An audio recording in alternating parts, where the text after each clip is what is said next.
Coming up next on All About Android, it's me, Jason Howell, Florence Ion, and Ron Richards, just the three of us hanging out tonight. We have a lot of fun doing it. We're going to be talking about using your phone as a key for your car. That could be happening in the near future.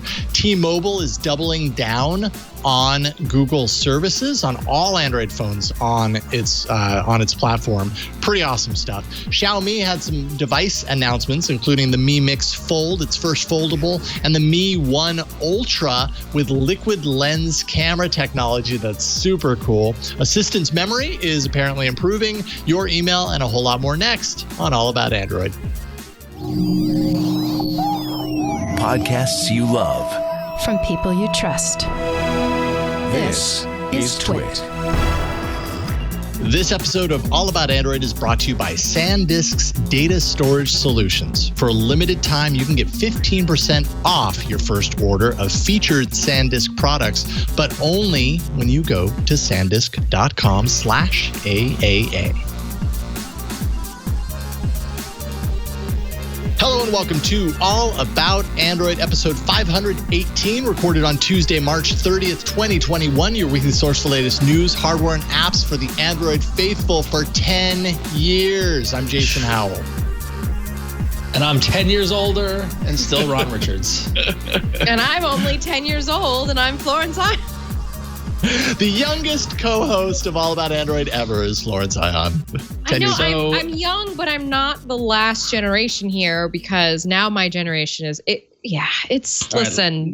We're 10 years older. That's fine. Jason, why don't you share with the audience what this actually means? We just had a key date just passed by recently, right? Yeah. So, and big thanks to Patrick De La Hanty here at Twit, who even pointed this out. On Sunday, I get a message, or we all got a message in our Slack channel from Patrick that said, "Happy 10th birthday to All About Android," because Sunday was March 28th, and episode 1 of All About Android was March 28th, 2011. So, I mean, literally this Sunday, it was right on the dot, 10 years. Patrick also shared some fun facts. A few things here. He said in 517 episodes, there have been 33 days, 13 hours, 53 minutes, and 40 seconds of All About Android. Average of 1 hour. Before you move on from that, we've spent over a month of our lives, Jason, doing this show. Solid. Solid doing this show. We've aged 10 years. So from there, an average of 1 hour and 33 minutes and 32 seconds per episode. That sounds actually about right. That does sound very accurate. Yeah, that's like right, spot on. Shortest episode was episode 368, Google I/O 2018. That came in at 56 minutes, 41 seconds, which makes a lot of sense because a lot of times with those Google I/O interview shows, like there's not the other stuff. It's literally just an interview. We have an hour with the folks from Google, and so that makes sense that would be the shortest. The longest one, when I read this, I instantly felt bad again because I've already apologized to Victor a million times about this, and I'm sure I've mentioned it once or twice on this show.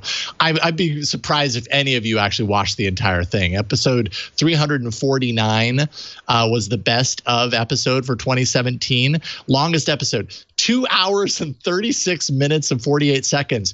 What best of episode with short clips needs to be 2 hours and 36 minutes long? I have no idea. All I know is that the doc that I filled out for Victor had something like 120 different clips in it. And I didn't think twice about it.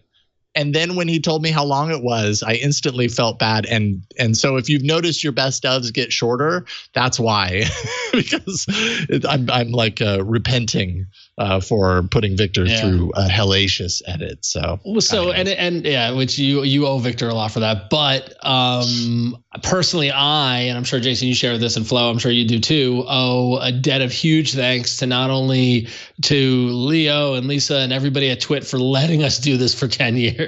Right? But also everyone that listens, that watches. There's some folks in the chat room that literally have been in here every Tuesday for years. and like y'all are our Tuesday night family, and I can't imagine doing it without you. And so like I'm just immensely thankful for the little All About Android community that we've grown and cultivated over 10 years, and I love it. And so I just want to thank everybody. Burke, thank you. Victor, thank you. Everybody who has supported us for 10 years. That's a major milestone to do something, to do a week in and week out, a consistent hour and 33 minutes on average show every week for 10 years is an accomplishment. And so I already had one podcast in the past the decade mark with iFanboy. I never thought I'd have a second one, and here we are with All About Android. So I'm just so proud. So thank you. Thank you, Jason, and thank you to Eileen for thinking of calling me to join in on the fun. And thank you, Flo, for joining us on this ride. So well, thank you guys for warming the seat for me all this time. I knew, you guys knew that I had just graduated college a few years prior, so you started the show knowing that I would be here down the line. So I really appreciate that. We knew that you'd be there for us. Yeah. Thank you. We had a good idea. Thank you for waiting for me so I could, get my experience, grow up a little. Anytime. So 10 years ago, I was 33. Yeah. I was living in San Francisco. I think I was working at Graphically. I was at a startup. I just left Revision 3, which kind of cleared the way to do this, right, Jason? If you remember, like if I was still at Rev 3, that wouldn't have been cool, right? It wouldn't have worked. Yeah. And now I was doing App Judgment at Rev 3, yeah. And now 10 years later, I'm older, I'm fatter, I'm tired. You live in New York. Children. I live in New York. I have children. I'm at a mega corporation day job, not a startup. So it's like, well, I've got gray hairs that I didn't used to have 10 years ago. So there's that. I've actually got little grays. Your girls are going to college now, right? Not quite. Not quite there yet. Middle school. Yeah, don't rush it. Holy cow. Middle school. Oh, yeah. God. I mean, my second daughter wasn't born when we started this show. My first daughter was only like a year and a half, 2 years old. Pretty young. So, yeah, craziness. One thing I did think was interesting, and then we'll get into the show, is that when I posted this on Twitter, I looked at the screenshot that I pulled from the video and realized the time that we're recording episode 1, it was 5:30 in the evening. So we've had this discussion pop up throughout the years of like, oh, should we change the time of All About Android? Oh, it would fit over here in the calendar, maybe a couple hours earlier. Should we do that? We've consistently stayed in this like late or early evening on the West Coast, middle to later evening on the East Coast time slot since the beginning. And I almost couldn't imagine doing this show not at this time. I mean, it might work, calendar wise to slot it in somewhere else, but it wouldn't work vibe-wise. I sometimes wonder if if the vibe, there's a certain element of the vibe that's driven by the fact that it's just it's a night show. It's absolutely a vibe because like my recording time with Andy for material is just like whenever we can do it on a certain day. And it is totally a different energy from doing it in the morning versus the afternoon. And I always like our show because for me, I'm an evening person as it is. So for me, this is like the perfect time for myself. Yes, right. We've had our day. Our day's been stressful. It's been whatever it is. And then we come here and it's like hanging out for a couple hours and enjoying ourselves and letting the day just awesome. be what it was. And honestly, it is, I've said it before, it's the highlight of my week. I look forward to it on days like today. I need it, it's just great to have this wonderful little playground of Android. And so, it's a playground. It is. It's a sandbox. And we actually have a lot to talk about this week. A lot went on in the past week, and it just shows that I know last week was Android ups and downs. This is just all Android up, man. I just love it. So, feeling the Android love. So. Yes, indeed. All right. So here's 10 years more. And with that, Burke, I hope you're ready because it's time for the news. I'm totally not ready, and I'm sorry to let you guys down. But here's Android news. Perfect. You nailed it. You stuck the landing. That's how you do it right there. Thank you, Burke. All right. So starting things off here, Google recently announced the Android SE Alliance. Although now that I'm saying that, God, had they announced this before, or maybe they didn't put a name to it, but we kind of knew something along these lines was coming. They're working with partners to integrate a secure element into their partners' hardware devices. So be a dedicated chip that handles hardware level encryption and decryption. This is very useful for things like keyless entry. So using your phone as like the keys for your car, if your car supports that.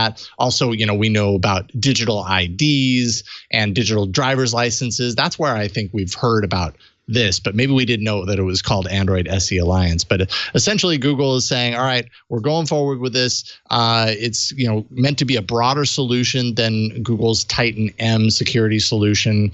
And yeah, I'm actually very excited to see what things this alliance actually powers in the future, using our phones for more things, or maybe beyond just our phones, like maybe using our watch to unlock the car, if we have a car that supports it. That would be pretty darn sweet to just walk up to a car and go beep and yeah, go in. On what platform? On Wear OS? Yeah, well, that's a good question. Who the heck knows the answer to that? I'm just wondering what platform you were thinking of. That's all. Flow went from 0 to 60 on anti-Wear OS. It's like not even like a couple of minutes into the first story. I'm just so like it's a friend that keeps letting you down, and I don't have time for that in my life. So yeah, if you tick me off, 400 or 500 more times Android Wear OS, then I'm out. Well, if you're unreliable and you cost me a lot of money, like why would I want to hang out with you?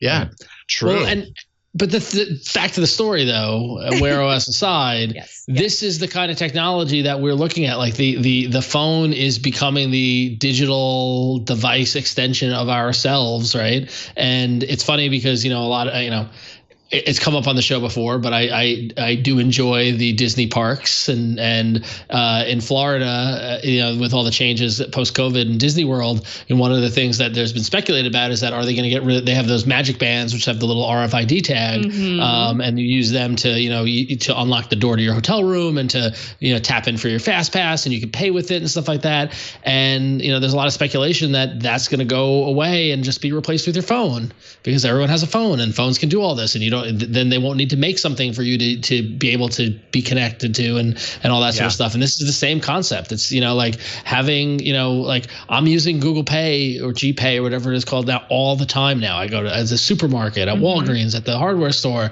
Like it's becoming more like to the point where like sometimes I forget my wallet and I get worried because I don't have my license, and if I get pulled over, like because I'm not taking my wallet out as much as I used to. And so now that said, I don't know about you guys, but the thing that makes me worry about it is that I've been having a heck of a time with my Pixel 4a and just like holding Wi-Fi connection.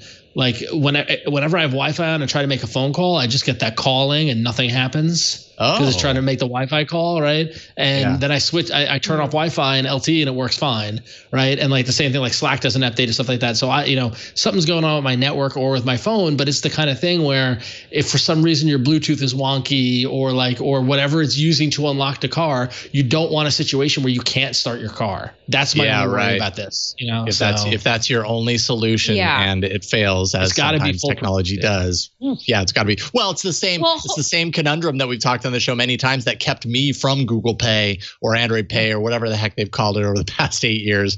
Like I've only in the last, I'd say, year or two really kind of used it with any sort of frequency, because prior to that, I didn't feel like it was 100%. And even right now, like on the OnePlus 9 Pro, still using this. It's great, except I can't set up Google Pay on it. What? Why?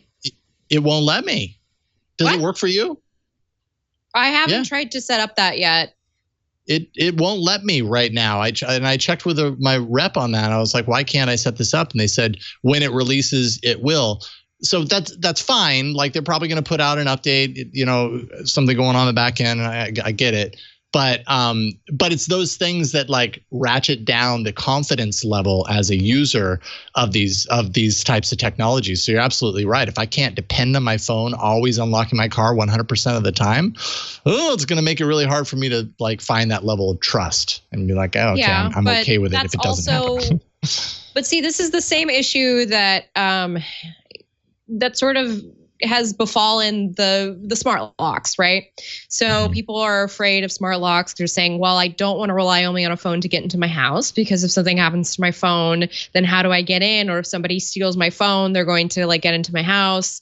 But that's why you always have a fail safe. You always have a backup. You know, a lot of smart locks, for it, as an example, again, offer physical keys, or it goes over your existing lock so you can still use it, right? So I imagine we're not going to see, I don't think those Disney bracelets are going to go away, because people are just absolutely like bonkers over customizing them and all that stuff. I don't think credit cards are going to go away, because there's, you know, other parts of the world that use, like they have cards with the chips in them, you know, and that's more normalized, let's say, in some areas. I don't think keys are going to go away to cars. I think it's just going to be an add-on. So I think they'll think about us there. Yeah. I should specify, because I mentioned the fact that it wasn't working on the OnePlus 9. My contact said Google Pay will work at launch once the build number is fully recognized with Google's safety net. So this has happened in OnePlus. But this is a good thing. Google is protecting you from somebody putting your account on some other device somewhere. Right, and just allowing it to go through. Totally, and that's not a ding on OnePlus, by the way. I don't say that as like, but can you believe? I'm just saying it as like an example of, you know, when I'm using this phone as my primary and I'm all in on Google Pay, now suddenly I have to like revert to old habits, and it's not OnePlus's fault. I totally get it, but the system in general of using your phone for certain things, you can encounter hurdles like this, and then suddenly, you know, it could actually really screw you. I could be at the grocery store and forget that my phone doesn't do what it does 99% of the time usually right now because of this situation. And then what do? I got to drive back home. Got to get my wallet. No one wants to have to do that. See, just do what I did. I got a wallet on a necklace. Oh, okay. I'm laughing about this because this is just part of me and like molding into mom flow, which I was like, I need something practical. So I was like, well, if I'm going out with the kid, maybe I just bring my wallet and my keys and my phone. So I had been wearing it around my neck. Huh. That seems like a heavy necklace. Right. Just a guess. I bought a cute lanyard. So. Okay. I'm sure you make it work. I'm sure it works on you. That would not work on me. Ron, you got the next story.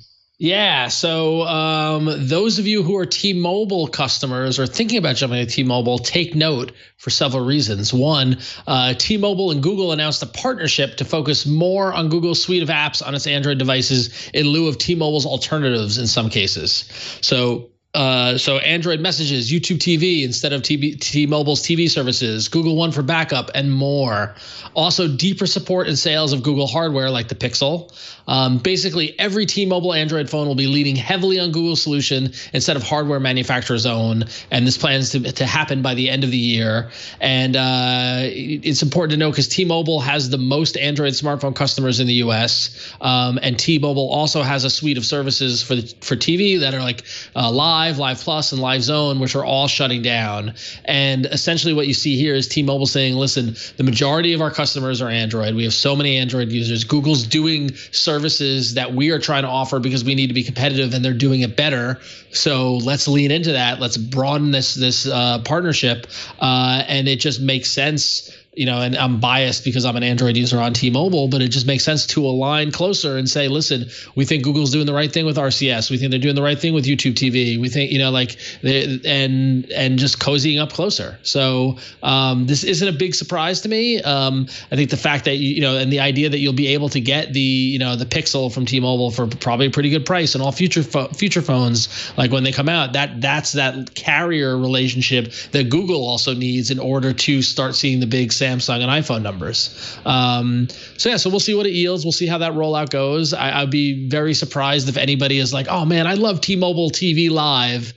Like, just use YouTube TV. That's awesome. And the second reason why T-Mobile customers want to take note, which is a add-on, you remember T-Mobile Tuesdays, their little app where they give things away for free? Well, today is Tuesday, March 30th, and this is their annual giveaway for a free subscription to MLB.TV. So baseball season is starting. Thank God it's starting. I miss baseball so much. And you can get a MLB.TV subscription for free. It's like $120 a year. If you're a T-Mobile customer, go check out that Tuesdays app and sign up for it. I did it today, so you don't want to miss out. Yeah. So that's a good deal. Yeah. Once they started doing that a couple of years ago, I stopped subscribing to MLB.TV and I just get it from T-Mobile for free. So so don't miss out on that, everybody. That's a really good tip. That's a good tip. Yeah, I'm a huge baseball fan, but we're gonna work on. It's expensive to add on that stuff to YouTube TV. It's really expensive. It is. It's a lot. But what do you guys think of this? Is T-Mobile making the wrong bet, or is this a safe bet? What are your thoughts, Flo? What do you think of it? I mean, this is a very safe bet, and why not have Google like push that? And of course, they want to play really nice with Google because this is a good partnership to have. Plus, it probably saves them resources, and I bet you they get some sort of a cut. There's got to be something symbiotic that's happening behind the scenes, whether somebody's getting like a price cut somewhere or something to offer that YouTube TV. And I'm sure Google is like, we need more people to come into this ecosystem that we're trying to build, because you see Google doing a lot of stuff that is inching towards becoming, I mean, they're already a services company in the sense that we've been using them for so long for search, right? But now they're adding on all this extra stuff to the ecosystem. And if you like the stuff in the ecosystem, then maybe that also means you want to buy all the hardware in the ecosystem, the smart speakers, the pixels, and then you're on T-Mobile and they get to make a commercial about it. So it's win-win across the board. Yeah. I mean, T-Mobile, like you both already mentioned, has been so friendly to Android for so long, for years. It's almost been like the US network that in my mind I associate like solid Android, like Android aware. It's an Android aware network where other networks. But they've been like this since the 2000s. Since, remember the Sidekick? Okay. Yeah. Right. Absolutely. I remember the way they marketed to my age group at that time, and they were like, $30, you can get the Sidekick and have all this data on it, and that's all that people did. People would get a job just to pay for the Sidekick, because that was like the thing to have. And so T-Mobile's really good at just like, that's their marketing shtick. They're really good at staying with what's on trend. And again, if they're pushing Google, that's good for Google. Yeah. In the end, because nobody's really pushing Google right now. Yeah. And that's really what we need to see that market penetration. Like that's always been the thing. Like no one, when someone says I need a new cell phone, they don't think I'm going to go to the Google Play Store and scroll through devices. They're going to go to the average person is going to their carrier store, and there are T-Mobile stores everywhere. There was one on my block in the city when I lived in the city. Like, so I think this is, and again, I'm biased because day one, Android G1, I walked into a T-Mobile store and switched from Verizon just to get Android. And that shows the level of dedication there, that they've been there from the beginning. So I'm glad to see this partnership. Yeah. I think it's great. And just real quick, and then we'll move on. Anything that we can do, or that someone can do, to take this like large catalog of phones that a carrier has and remove some of the crummy replacements on the phones. And I realize that the manufacturers, the people behind those crummy replacements don't consider them crummy, but let's be real, at least in my opinion, Google's solutions for, messages is probably better than the majority of the messaging like defaults that are on the whatever random phones T-Mobile is carrying. So replacing them with services that are highly supported like Google's are and offer, I think, better value, like it's a total win. So I love it. I think it's a great move. Hear that, Verizon? Great moves. But anyway, we're not here to talk about my personal vendettas. We're here to talk about last week's problems being this week's solutions. I came up with that one on my own.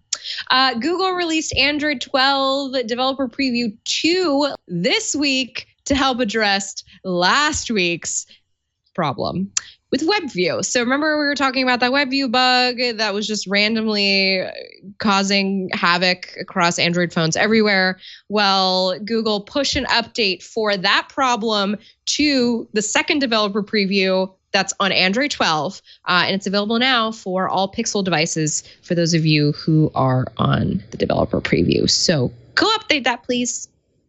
All of the tens of you that are using the Android 12 developer preview too. Well, I'm sure at least 10 people are watching this show. Yeah, I'm sure actually. So. Sure, yeah.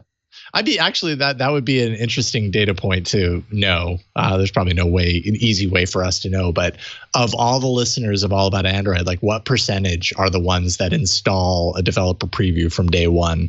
And I would love to. I wonder what that percentage would be. How could Why we do don't that? we just make a poll?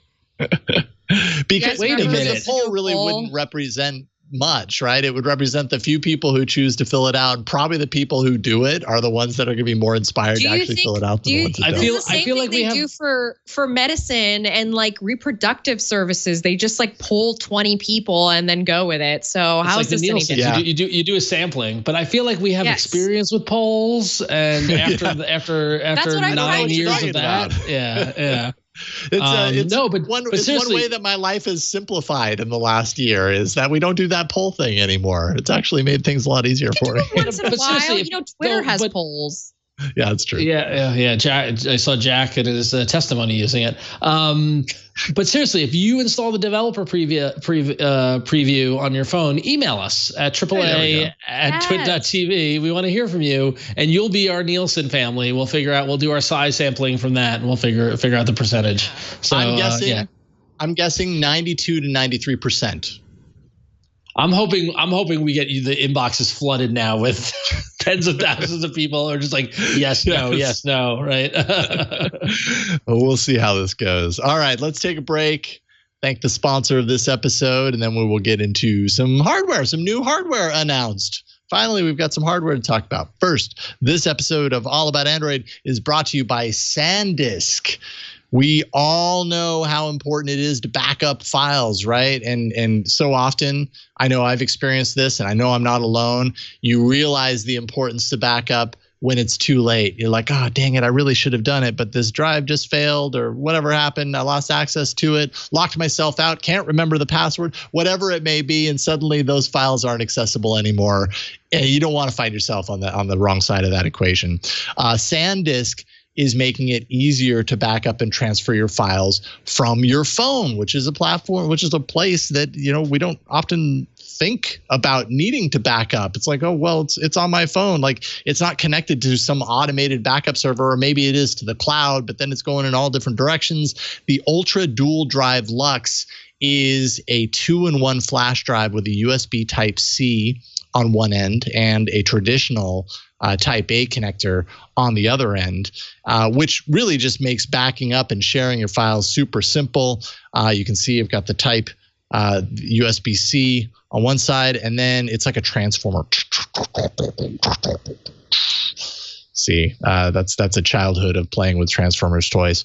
On the other side is USB Type A connector. So it makes it easy to just, pop the USB Type-C into my phone, move the files over onto it, then just transform it, pop it into my laptop, and I can, back up the files, or I can move large photo files over if I want to do some editing. Use your imagination. There's a lot of reasons that you'll get a lot of use out of the Ultra Dual Drive Lux. It keeps your data on the drive. And like I said, you can easily transfer it to another device. It's a high-end USB 3.1 with 150 megabit per second read speeds. And so that allows you to move files super fast. And you can start freeing up valuable space. If you're running out of space on your phone, you don't want to just go deleting willy-nilly. You just pop this in there, move the files over. Then you've got them at least, and then you can clear them off your phone. You can even enable auto backup to store files once you plug in the drive. It recognizes that the drive is plugged in. It immediately starts backing up the things that it hasn't backed up before. Really useful. Plus, the Ultra Dual Drive Lux is compatible with most Android devices, and it's available from 32 gigs all the way up to a terabyte of of storage. My phones, the ones that I plugged it into, automatically just recognize the drive plugged in there. If I go into the file manager, it's there as an external drive and easy to find. And yeah, I mean, I've used it for a number of things. I've used it to move ROMs for my Commodore 64 emulator from my MacBook Pro into the Commodore 64. Also for my phone, if I'm browsing on my phone and I find a ROM, I can move it on there.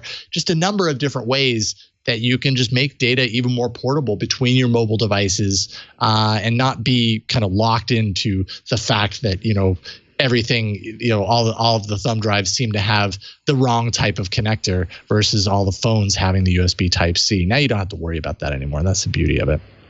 So trust me, you need to try this 2-in-1 drive from Sandisk. For a limited time, you can get 15% off your first order of featured Sandisk products. That's right, not just this drive, but featured Sandisk products that you can find when you go to sandisk.com/AAA. That's SANDISK.com/AAA. Go browsing, take a look, and you'll get 15% off your first order. Check it out, and we thank Sandisk for their support of All About Android. That's some cool hardware. But you know what's really cool?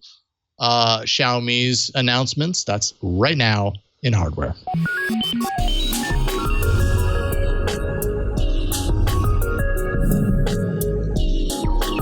And as Jason alluded to, we're excited to have some new hardware to talk about, specifically from our friends over at Xiaomi. And listen, between the two, I'm shocked we're starting with this, but I'll take it because Xiaomi finally has a foldable.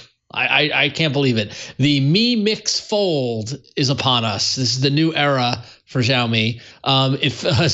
The Mi Mix Fold folds inward like a book, similar to the Z Fold series and the Mate X2. The inside of it is a 8.01-inch 4:3 aspect ratio OLED. And the outside is a 6.52-inch 90 hertz display. It's got 4 Harman Kardon speakers for 3D panoramic sound. That's pretty cool. It's running on a Snapdragon 888. With 12 and 16 gig of RAM options and 256 and 512 gigabyte storage as well. It's got a nice fat 5020 milliamp battery, 67 watt fast charge, 0 to 100% in 37 minutes, which is crazy. Nice. The camera uses liquid lens technology, which is the first of its kind in a smartphone, and I can't wait to hear what Flo thinks of this, because basically that means it handles macro and telephoto shots thanks to a layer of liquid and switching the electrical voltage through that liquid. So in other words, a single lens could theoretically combine all the functions of multiple lenses on other phones, which is that's so cool. I love bananas. Interesting. It also includes a 108 megapixel main and 13 megapixel ultra wide cameras, and the prices start at 9,999 won, which is around $1,521, and you can get it in China. So first off, foldable. Second off, liquid lens. Xiaomi brought it. What do you guys think? It makes me think of I don't know why what's it called? Overkill? Noodles. The thing that you use to make sure cowboy hats. No, the thing you use to make sure the shelf is on the level. The leveler.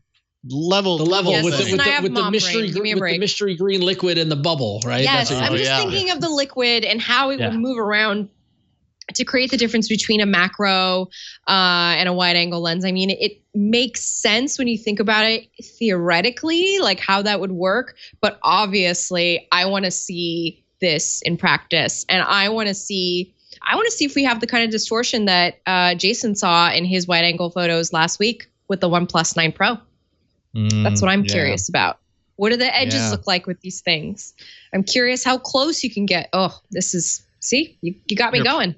Got me going. Burke, I'm putting in in the doc under the Verge article. I put in a link for Engadget, and if you scroll down about halfway, it has a little bit of an animation that kind of shows a little bit how this works in a promo kind of video sort of way.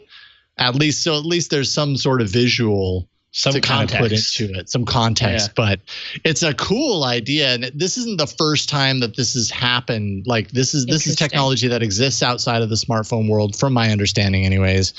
This is just the first time that it's entering into an actual smartphone device.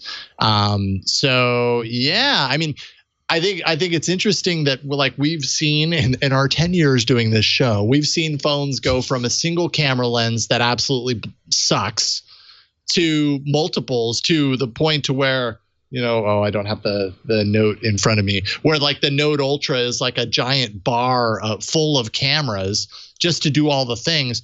And now, like, are we entering a phase where in the next 2 to 3 years, more cameras are done like this because it allows for a single module, a single camera lens to do everything that you need? And does it do it well enough? I'm really curious to see. Yeah. Listen, it looks like a contact. You sound skeptical, Flo. I'm gonna Ron. Go ahead, finish your thought. I was gonna say it looks like a contact lens. Yeah, it kind of does look like it. It does. All right, Flo. So what do you think? You're skeptical. I imagine it works like a contact lens. No, I'm not skeptical. And you guys are going to be, Ron is going to roll his eyes so hard when I tell him that all I've been thinking about looking at this animation on the Engadget article is the music video for the O-Town single Liquid Dreams.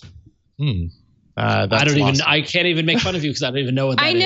I know. I heard words and I didn't get, and I got no meaning of any of them. It kills me that this is not the audience that is going to get what I'm trying to say. So I'm just going to put it out there, hoping one person gets the reference. All right. I got you covered, Flo. Don't play this with music, Burke, but it's right next to that link. There's the video that Flo is talking about. And skip about a third of the way through. And I think I understand what you mean. Although I'm amazed that you had that right at the ready. It's just a lot of liquid stuff in this video. I want to appreciate, by the way, that there's a couple folks in the chat room speaking up. So thank you. You made me not feel alone. I mean, come on. You guys, I need to find an outlet for this. I really do, because I love that you're our access point to I gotta find an outlet for early it. 2000s boy bands. It's great. I know. It's okay. We'll talk offline. Let's move on to the flagship that Xiaomi announced as well, which has a lot of similar specs going on the inside as its foldable phone. So the Mi 11 Ultra flagship is quite ultra when you look at the specs. It is based on the Mi 11, but with a much more advanced camera system. Yes, the one that we just announced, the Liquid Dreams. Now this has 3 cameras on the back, a 50 megapixel main, which is the largest camera sensor on any mobile phone on the market currently. So I'm sure that one is going to just go hog wild with that marketing. 48 megapixel ultra wide camera, 48 megapixel 5 times periscope telephoto lens. So all the cameras you need for all the shots that you want to take. Now, Anantech says that the 50 megapixel camera should be the absolute best camera in any smartphone right now.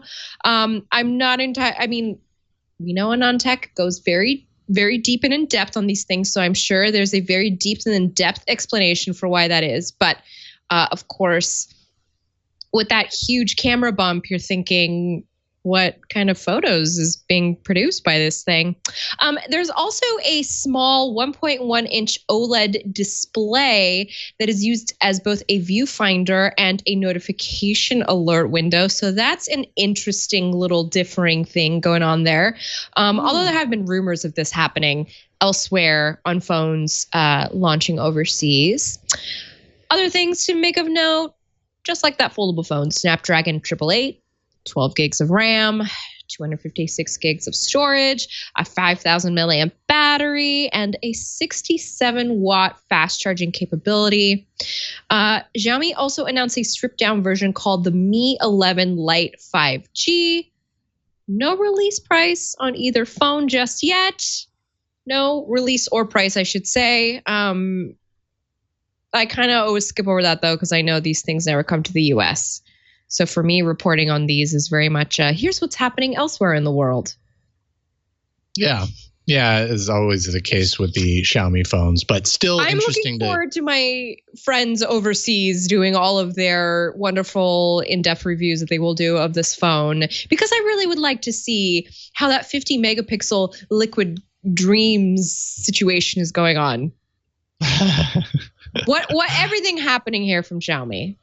Yeah, some cool stuff. They had other announcements as well. I think a new wearable and stuff. They had a whole slew of them, in fact. But these were the ones that really stuck out to me. And I was wrong. There is actually a release price, at least, for the Ultra. I just missed it in the article that I read. I pulled up Ron Amadio's article. He says around 1,199 euros translates to around $1,400 US.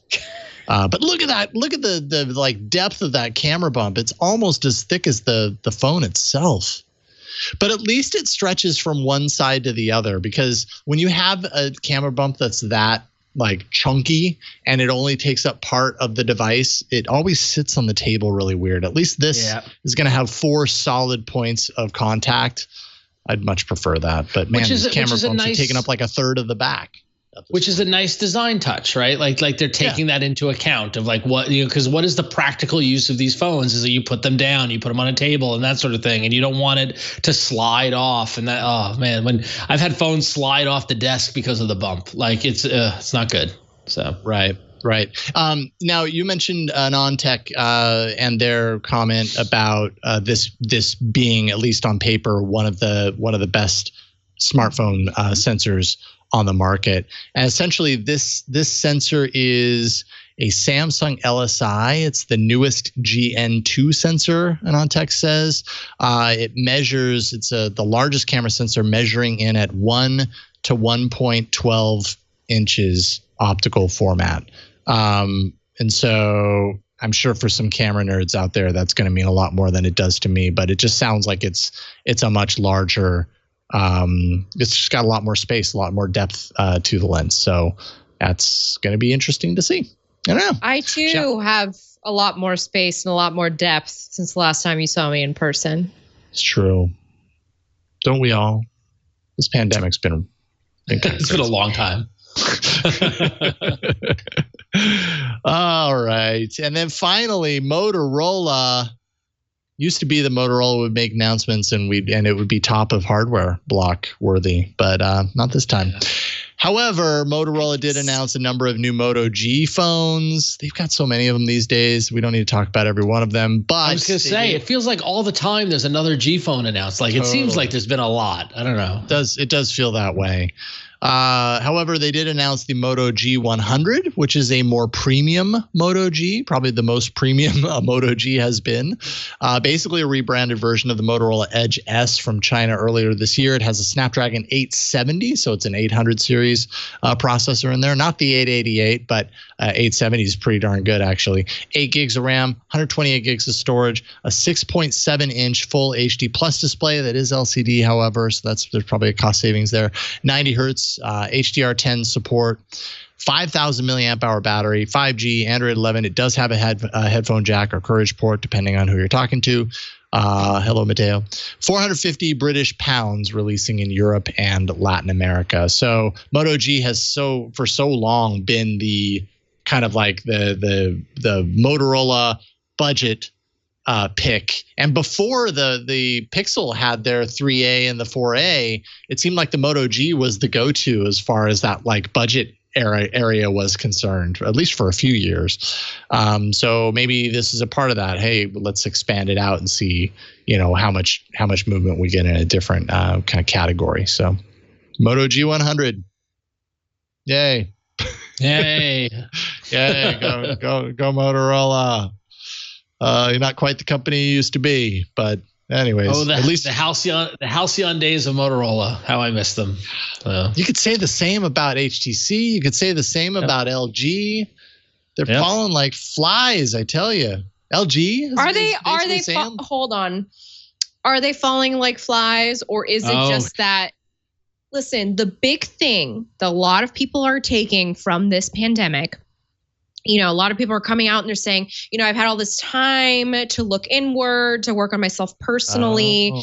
I finally have seen the flaws and the holes in my, daily life. So is it just that these last couple of years, maybe some of these companies, I wouldn't say phoning it in because that's not fair to the people who work on these devices, but it, eventually it catches up to you. And of course, when there's a disaster, it really catches up to you. And I don't know necessarily dropping like flies. I think it's just that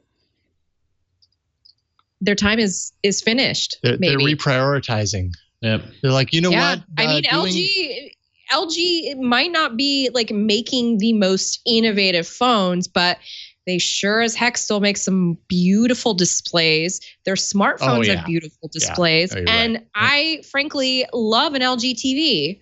So there's plenty of other, and I love an LG appliance. So, I have them in my garage. Yeah, it's a really good point, Flo. It is probably a matter of taking a look at what's working and what isn't. I mean, they're also a business, and so if they keep bleeding insane amounts of money in a smartphone division that's absolutely not making anything at a certain, like, you can only do that for so long unless you've got plenty of other projects to back them up and to take the loss. And so maybe that's the case with LG. Just kind of a bummer. It's just, there was a time when LG was snapping. The thing is that, as we know, hardware is hard and business is tough, and you got to make tough decisions. And it's just, it's never, and like companies like Motorola has been around for a very long time in some way, shape, or form, right? And this is the twists and turns that they're on. And the Motorola might be in a completely different electronics-based business in 10 years from now and look back on their cell phone foray, And so it's you just got to go with the Android flow. That's all it is. Flow. You do have to go with the Android flow. Yep. Wink, wink. Speaking of flow, I appreciated you phoning it in so casually, Flo. That was well done. Yep. Yeah, that was good. Might just have to be the title. Okay. I didn't even exactly. It was so low key that you didn't even realize you did it. I thought it was good. Impressive. It was like a dad joke, but not from a dad. It was a mom joke. Oh no! You guys, I'm Dad Flo. I call myself Dad now. Oh, okay. So it was a dad joke. It was an unaware dad joke. Because I'm like, listen, I've always tried to be a rebellious spirit, and now that I'm a parent, I try to rebel by being like, the anti-mom. So I call myself Dad Flo now. Okay. To my friends. Yeah. I'm Dad Flo. All right. Burke changed lower third. Dad Flo. No, don't do that, actually. Keep it the way it is. All right. Up next, we actually have some app news. We're going to get to that right now.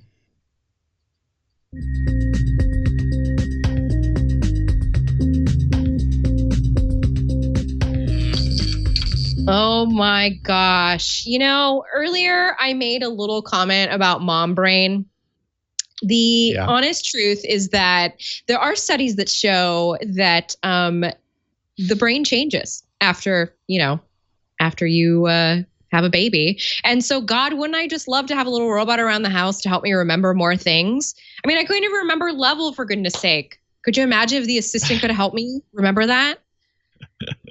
That's my. That's knew what you were asking for before you ever even said any words. Yeah.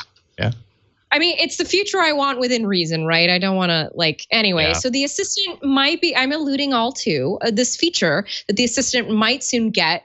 It's a new memory upgrade for saving and finding everything. So it's kind of a combo of a to-do list, a notes app, a read it later app, basically a living Pinterest, but without the predatory Pinterest search engine. Currently, this is in dog food testing, which means Googlers are testing out right now among each other. Of course, this is according to 9 to 5 Google, which has screenshots of it integrated in the assistant. So when you go see the screenshots of their website, you will see it's just kind of there in the assistant log, like when you go into that app.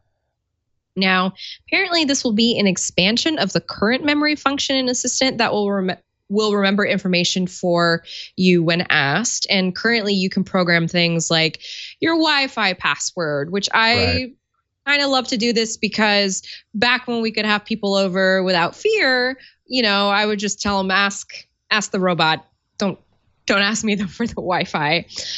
This feature will supposedly also have a home screen shortcut icon if you don't want to use your voice. So when I think about that, I think of action blocks. A lot of ideas between back and forth. This does beg the question, though, what is going to happen to Google Keep, which has really fallen in rotation in my use, I will say, because of its bloatiness. Even though I have so much information in there still, I have stopped putting in new information. And instead, I have an app where I just drop everything and I just have a widget on a home screen to access it. So I don't know. What do you guys think? I still use Keep. I don't know about anyone else on this show, but I use Keep all the time. And yeah, I don't find it bloated at all. Do you not find it like a bloaty? It's a really bloaty app. No, I don't know. I think it's funny because I've got stuff in Keep that I need because it's stored in Keep, so I keep using Keep, but I don't use Keep for anything new. Does that make sense? Yeah, that's what I'm doing right now. Wow, Ron. Yeah, it sounds like you both use or don't use it very similarly. I use it all the time. Like I'm always creating new notes, and then when they don't serve me anymore, I archive or delete it. I've got some that are in there. Like I have Keep notes that are, like ever present, like gifts for Lucy, gifts for Savannah, like gift ideas, basically logs for my family. And so I'm always interacting with it, or camping things that you need to pick up for camping or whatever the case may be. I'm just curious. Like Keep seems to be the way to do a lot of this stuff, and here we have Assistant doing it, which is great. It's nice that Assistant can do it, but I just kind of envision this blurring of the barriers and the boundaries between multiple apps and services that Google has doing similar but different things, and like we haven't seen that story a million times already. I have a theory. This is completely a conspiracy theory based on my own conjecture, okay? Just disclaimer. But I have a feeling that something like Google Keep for every individual person might be kind of a hard thing to program into the Assistant. Like to have that in a way, I don't know. This is a conspiracy theory again. I have no technical basis for it. I'm just feeling like we have seen this feature come out in so many different ways over the past couple of years since we had the Assistant. Like, remember, we had first a shopping list, and the shopping list got turned into something else. And then I was going to say, shopping list was the example I was going to give. It was so funny because I was my dad. I made dinner for my dad on Sunday night, and he's got an Android phone. He's got a Samsung, and he's got Google Homes at home. And we were just talking about Assistant and Google Home, and he's like, "Oh, to use the shopping list." And in my head, I knew that Assistant had okay, G, add milk to my shopping list. And for some reason in my head, and maybe this is how it used to be, I thought it just created a list in Keep. And I said to my dad, I'm like, oh yeah, no, I don't really use that. I hardly use Keep. He's like, no, they have a shopping list app. And he pulled up this, and it's basically, I had no idea, shoppinglist.google.com. And it's completely just a material design straight shopping list application that he had in an icon that opens up in a browser, and the Assistant, you tell the Assistant, add this to my shopping list, and it adds it. And I had no idea this was all happening because I thought that was part of Keep. So that's weird. Because that's what I want from the Assistant. I want the Assistant to go into that and grab the information that I need. I don't want to have to look for it in another place. Exactly. That's where my memory is. Yeah, I'm looking at shoppinglist.google.com. Have you ever seen this before? Yeah. Oh, yeah. Yeah, I had no idea. Wasn't this in Keep? Wasn't this part of Keep? Or did I make that up? At this point, I've lost track, to be honest, because Assistant did have this feature where it would add to Keep, and then they removed it from Keep and took it into this thing over here that was part, or it was like a different one that was part of Assistant that you had to look somewhere or get there through Assistant settings, and then maybe it transitioned over here. I don't know. Google's so schizophrenic with so many things. You see why? It's kind of frustrating. It's very it lacks a cohesiveness. Yeah. But and in the end, the loser is me because I have mom brain and I have no robot to help me. No robot for you. Yeah. No robot for you. No more robot for you anyways, until they fix Assistant. Which maybe, you know what, they're working on. Google's working on fixing Assistant. Sure. Yep. Sure. As evidenced by this next story, Google's looking to address the accuracy of Hey G commands. And I got to say, I'm here for it because you've seen a million times on this show when I'm just saying normal words and Google decides to wake up and go, huh, what? You got something for me? It's like a needy dog. Now they are using federated learning on Android. And basically this is a way of utilizing machine learning systems without sharing any of that raw data with Google servers. So it kind of keeps it on device. It's privacy enhancing. Some users, not all users, but some users are going to find a new setting in Assistant to, quote, improve Assistant speech technologies. And this is using this system of federated learning, using AI, and really these voice recordings, they're recorded on the device, stored temporarily for a number of days, and I don't understand how that data is still being used by Google if nothing's transferring to the servers, but I suppose that's part of the secret sauce that's used to adjust Assistant's triggering logic. So ultimately, if you opt into it, you're helping them to understand why sometimes Assistant will fire off with a random activation when there was no actual command, and why sometimes it doesn't fire off when an activation command is given. So ultimately, working to improve Hey G accuracy, and I'm all for that. It can always be better. It can always be better, and they should never stop working on it. Period. Yeah.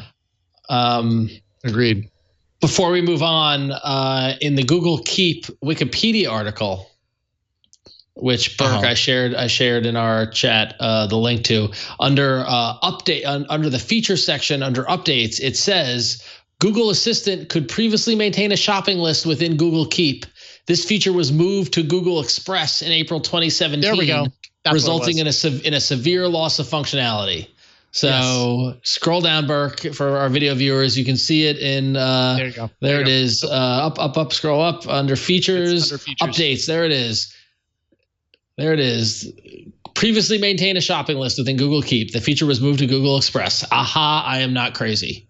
No, you were not crazy at all. And that's what I meant. Like it used to work into Keep. And then they removed it from Keep and put it into some random site, which happens to be Google Express, because they thought by doing that Google was going to increase usage of Google Express.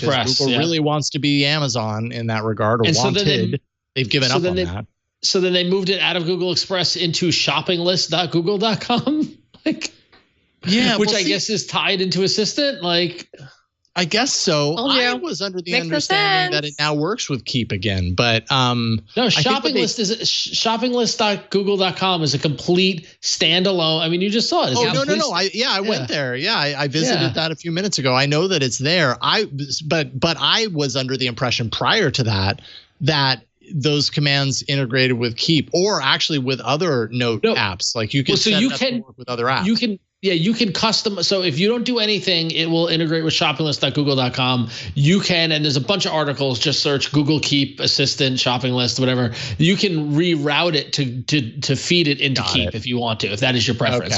But that requires work for you to do. Yeah. So it's requires. What's so funny is that clearly I used shopping list at some point because I have 6 items crossed off, and under books and movies and music, I have just song.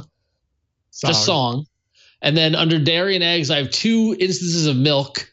Under health and beauty, shampoo. Home and garden, I have pepper, paper, towels, eggs, where clearly I just wrote everything I needed for one thing.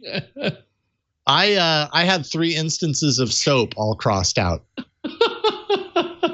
So clearly we played with this all 3 times.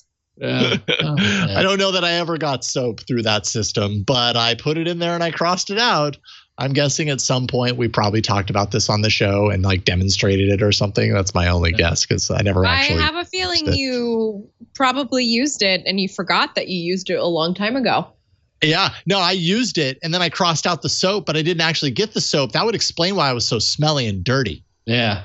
You know what my favorite thing is that when you go into your Google activity and look at your search results, and specifically if you look at the voice like everything that Google hears about you. Like I was doing something with this where I think I talked about this previously, but I looked up and it was like, direction. It was like an address, and then it was some information, and then it was no, Luna, stop. No, mommy's going to be home soon. Please stop. Right? Like, there's probably thousands of those kind of entries. Exactly. Yes. The best that was so to a T. It was like, no, please stop. Mom's going to be home soon. Stop. Save me, please. Calgon, take me away. Yeah. All right. On to our last story. If you're looking for something neat and new, Google's Area 120 Labs made a document scanner app called Stack. Remember document scanner apps? Those were all the rage like 6 years ago. So what Stack does is it scans and organizes documents while automatically capturing data via OCR. These docs are automatically backed up to Google Drive. All data within the scans are searchable, and it automatically sorts the docs into stacks like bills, IDs, receipts, banking, etc. And it's currently in the Google Play Store now, though likely to be region blocked to some because it is an experimental app. But if you ever wanted to take the scanning function and merge that with all the wonderful stuff that Google can provide in terms of OCR and search and things like this, now's the way. This might be the app for you. You could build a great library of scanned documents that you can search, which every time that happens is like magic, as far as I'm concerned. But yeah, so it's in the Google Play Store. If it's in your region, check it out. Neat. It kind of smartly analyzes what you're putting in there and does kind of like automatic tagging and sorting and everything. So that's interesting. I mean, I use the scan function built into Drive, and I actually use that a lot to scan something to store it in Drive. It's just built in there. So it doesn't do the automatic organization, but I'm already like in the folder that I'm going to put it anyways. So I don't really need that when I'm scanning with Drive. So anywho. All right. Up next, a few of your emails. Okie dokie. AAA@twit.tv. And let's see here. Flo, you've got the first email. Oh, wow. This is a good one. So I packed up my very recent Lenovo Tab Android and shipped it to my brother. I inherited an iPad, and I guess I'll be on it for a while. Mind you, I've been an Android tablet user since the big Acer Honeycomb tablet, all the way through the Nexus 7, the Nexus 9, God bless, 2 beloved Pixel Cs, and an Amazon Fire that I have somewhere. Truth of the matter is that the Android tablet experience has always been subpar. Only a handful of apps work well, and the difference between apps on iOS and Android bears no comparison. I am not convinced that the current pick of Android tablets will fix this, at least not immediately. I could have gotten the Samsung one, but the problem will still be there. And although I think that Samsung may optimize their apps for that tablet, it won't work for the rest. So for now, iPad when I need to do tablet-y things. As for the phone, you can take my Pixel 3a XL when you pry it from my cold, dead hands, or when it stops being supported. Whatever happens first. Joel. Thanks, Joel, for writing in. You know, I have to be quite honest with you. This is a thing across the board. I know a lot of Android users that are diehard in the Google ecosystem, but when it comes to a tablet functionality or a tablet device, they've got an iPad somewhere in storage. And I, too, have thought about venturing out and getting an iPad and bringing it home for those tablet-y things, but I just can't do it. I mean, it's a great tablet. The iPad is a great tablet. It is. I was curious. I did a search while you were reading the email. He said the big Acer Honeycomb tablet, and I came up with the Acer Iconia Tab A500, I believe is what it is. And that is a big tablet. I put a link in next to the email, but yeah, that's a chunky piece of hardware. It's a thick and then Honeycomb. Remember when Honeycomb was going to save Honeycomb? Yeah, tablets. Yeah, Oof. There it is. Oof! Remember when they used to make tablets like this? Oh man, it does look like a TV. Yeah, that's crazy. It so looks like a TV. The CNET says Acer's Iconia Tab offers the features of the Motorola Zoom at iPad-beating prices, but weighs in as the heftiest Android tablet yet. So I would imagine this is the tablet that he's talking about. My goodness gracious. Yeah, right. Chunky. Yeah, right. Nobody was going to use it like that. Yeah, Chunky. Right. They just, for those listening to the audio, they just showed a picture of a person using it like two-handed, as if it's like a little keyboard situation. Yeah, in landscape mode. Nobody. Look, they were learning. No. They were learning lessons back then. They weren't sure how people were going to use these things. That's not how we're doing it. Yeah, definitely not now. $449 back in its heyday. So that's there you so go. Much money. Yeah. Thank you for writing in, Joel. Appreciate Thanks, it. Joel. Enjoy your iPad. I know that you will. iPad's a pretty awesome tablet, so you won't be disappointed. It is disappointing though, like for everyone who just loves Android. We want that solid Android tablet experience, and the fact of the matter is, Apple has done a really good job of cultivating its developers to make the iPad an experience that is enjoyable and in its own right. And Android tablets often feel like you're settling in some ways, be it app support or even just the OS layout in certain ways can be kind of frustrating. So I hear you. I understand. You're not alone. Kobarul Ali from the UK writes in to say, so I've been using Aurora Store for about a year on my NVIDIA Shield TV 2015. By the way, Aurora Store, we talked about this last week. It's the third-party open source version of the Play Store, essentially. It's not a legitimate Play Store by Google's definition, so keep that in mind. He says he's been using it on his NVIDIA Shield TV to get more apps, as Android TV Play Store is way too limited. He says a few days after using it, the search function on it stopped and generally was acting weird. It's not until later I found out my Prime Gmail account was blacklisted. This is actually the email I am emailing you from and has maybe 1 terabyte of photos backed up and years of other Google data. Do you know of any way for me to say sorry to Google and have this lifted? So, wow. So first of all, I'm confused. Are you barred from the email or not? Because if you're saying that this email you're emailing from is the one that you don't have access to, how can you send this email? I'm confused on that. But or maybe I misunderstood it.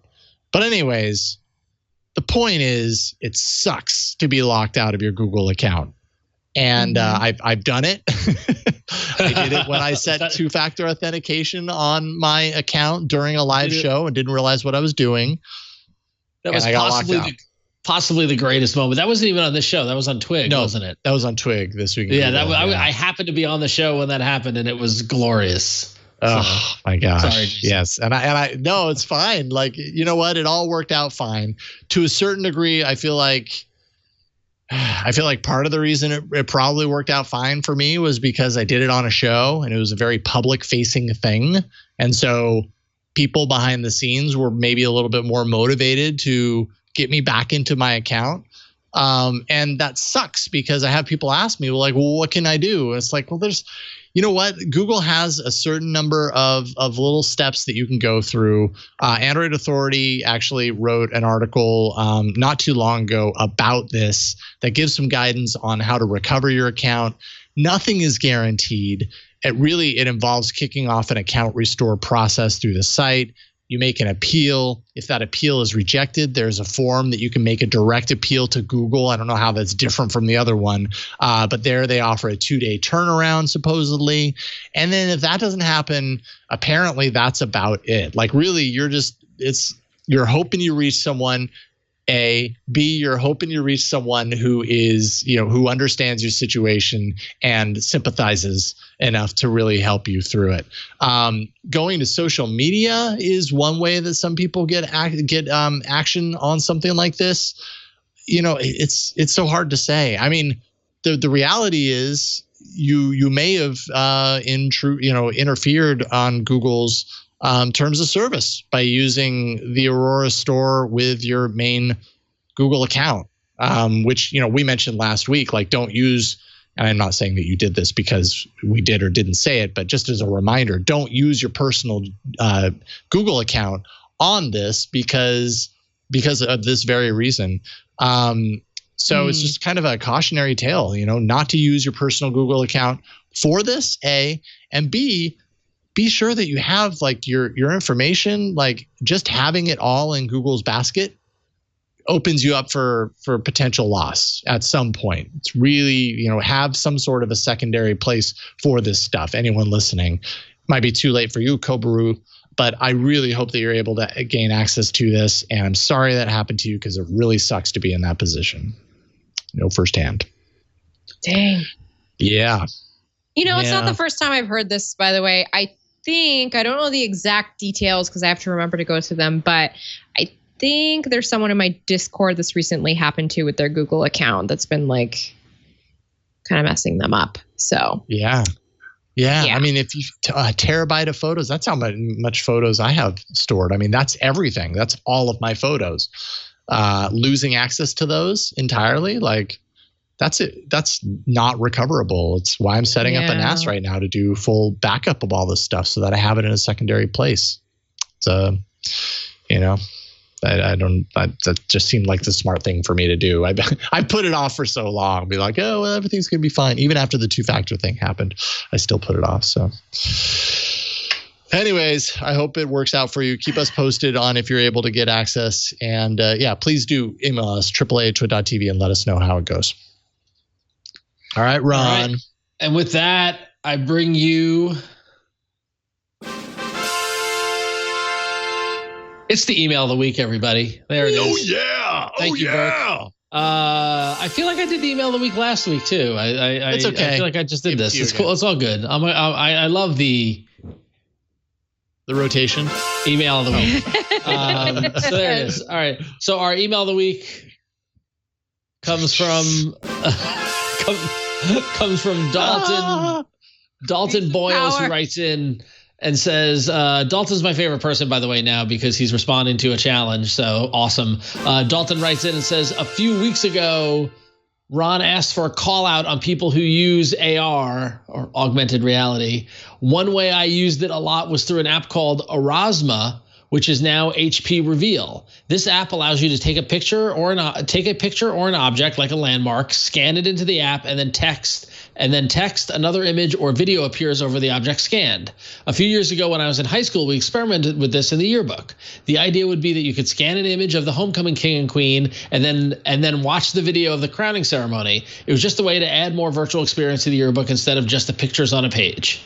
The other way I've used this was for my now ex-girlfriend, for the better. All right. I created a virtual scavenger hunt. So she had to drive around town scanning different buildings. Then a video would appear giving her a clue where to go next. I used landmarks and areas that were significant to the relationship and ended with her back at the apartment with a nice home-cooked dinner. Wow, Dalton, you have a lot of time on your hands, my friend. Dalton. Wow. Yeah, I've gone above and beyond in relationships, but not to that level. That's solid. But he says, those are just two ways I've used augmented reality. However, there is the issue that the HP Reveal app is not perfect, but it got the job done. Would like to see more apps in the space to continue improving the experience for users. And I feel like we've talked about Aurasma before it became HP Reveal. I actually didn't know it became HP Reveal. I knew Aurasma was out there. And that's a neat way to tie things to the world around you, and the phone unlocks it. But I still don't feel like that's the killer app. I still don't feel like that's the AR killer app. But it sounds like you did some cool stuff with it, and hopefully your ex-girlfriend appreciated it and didn't get annoyed at you for having to work for her dinner, which it seems like you put her to work for that. But still, look, he needed time to make the dinner. True, he fair. He needed the place empty so he could surprise her with dinner. That was all a way to keep her distracted. I get it. But I appreciate you writing in and sharing about your experience with AR. And if you have any other experience with AR or anything at all, if you have a rugged phone, if you installed a developer preview, please email us at AAA@twit.tv. We love to hear from you. And who knows, you could be the next email of the week. Yeah, you and you and you. You're all emailers of the week if you're emailing in at AAA@twit.tv. Who knows? Maybe we'll have an episode where every single one of them is. That'd be amazing. Yeah. We'll put that in our ideas list. We'll save that in our Google Keep for future episodes. We've reached the end of this episode of All About Android, and it has been a whole lot of fun hanging out with my friends, Flo, Ron, Burke, Victor behind the scenes, who did, by the way, say in chat that editing that best of wasn't that bad. Yay. Victor's always said that, and I don't believe you, Burke, or I don't believe you, Victor. I think you say that to make me feel better, but I don't believe you. I think it was hell. Me. I believe you, Burke. I don't believe you, Victor. I believe you normally, Victor, but not on this thing. I think you're just being nice to me. Anyways. Victor is a very nice person. It's true. I know. He doesn't want me to feel bad, but I'm going to feel bad anyways because I know how much work it was. Anyways, I'm going to let it go. Flo, what do you want to talk about? Listen, for right now, I just want to tell you that I have a website. It's florenceion.com. I'm also on Twitter, Snapchat, TikTok, Instagram. I know that Flo. I also do a podcast on the Relay FM network with Andy and Natko called Material. So I'm out there. Just come find me. All you got to do is search for Florence Ion or That Flo. It's true, but be careful what you look at. What you find. Oh, okay. All right.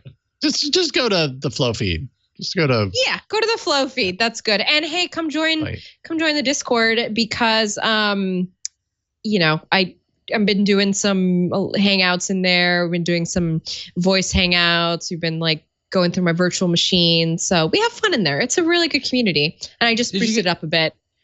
Did you get rid of the Flow tech support channel, or did that move to Discord from the website? No, so it's on Discord, and actually I have to give a shout out to my brother-in-law who's been amazing tech support for people in there. There's a lot of now it's a really good place to go if you just need help figuring something out or you want to figure out something to buy. A lot of activity in that channel. Cool. So you should come to my Discord. It's fun. The little Discord icon in my tray I haven't opened it in months. It scares me. So it's loud. It's like Slack, but for it's Slack. Yeah, it's Slack, but not keeping me employed. That's the thing. Exactly. Right. Yeah. Exactly. Yeah. Right. Well, Ron, what do you want to talk about? Yes, well, I don't have a Discord, but you could follow me on Twitter and on Instagram at RonXO on both platforms, and that's always fun to be there. But if you Burke didn't look in the document, but yes, you can also check out Scorbit.io for the fun pinball stuff that we've got going on over there. But you head over to ifanboy.com, my original home of podcasting, where this month on the Media Explode edition, we talked about the upcoming Oscar Awards, the Academy movie nominations. We discussed those, as well as I shared my streaming pick for you, and that you should check out the show Staged on Hulu, which is wonderful pandemic content by David Tennant and Michael Sheen, who shot a show on the BBC completely with Zoom and Skype and things like that. It was all from their homes. It was very funny. So I strongly recommend that. That's on Hulu. You can check that out. It's called Staged. But yeah, you can listen to the whole podcast over at iFanboy. We talk about movies and fun stuff. It's always a good time. And iFanboy has a Discord. If you sign up for their Patreon, you can join the iFanboy Discord, where I am not an active participant in because it scares me. So. All right. Thank you, Ron. My awesome pleasure. Stuff. Always. And big thank you to Victor behind the scenes, Burke behind the scenes, and sometimes on the microphone, for helping out and doing this show and making it so that people can actually see and hear us. We appreciate you. You are important to this show and to the world. Studio. There we are in the studio. Oh, that seems like a long time ago. Twit.tv/AAA if you want to go to the studio and see or if you want to see what it looks like when we're sitting in the studio. Hopefully we'll return there soon. Who the heck knows? But not until it's safe to do so. Also want to plug Hands on Tech. I mentioned it last week that last week's episode that published on Wednesday, the day after last week's show, was a side-by-side comparison of the camera on the OnePlus 8 Pro and the OnePlus 9 Pro. You can go check that out and see for yourself. I think my ultimate, at the end of the day, kind of roundup on it is that the Hasselblad partnership really does seem to make an improvement to color, probably more than anything, which is something that they shared. But there were definitely color improvements in certain shots where I was like, okay. And it was like a theme running throughout. So there's a tuning there. And so kind of an interesting comparison. Go check it out for yourself. Don't forget to continue wearing a mask. And I'll keep saying this until it's probably not necessary anymore, but it is still necessary. It feels not necessary. Things feel like they're changing, but it's still really important. So please wear a mask. And that is it for this week. We publish a show every Tuesday evening to twit.tv/AAA, to our podcast feeds, to YouTube. So subscribe to one of those places. Then you don't have to think about it. It'll appear for you like magic, and you won't miss a single episode of this show.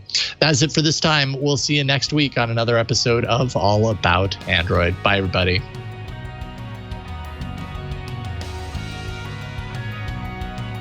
Hey, I hope you enjoyed that episode. If you are interested in checking out all things smart home and Internet of Things, then you should check out Smart Tech Today, the podcast I, Micah Sargent, do with my co-host Matthew Casanelli. It's all about the smart home and improving your automations.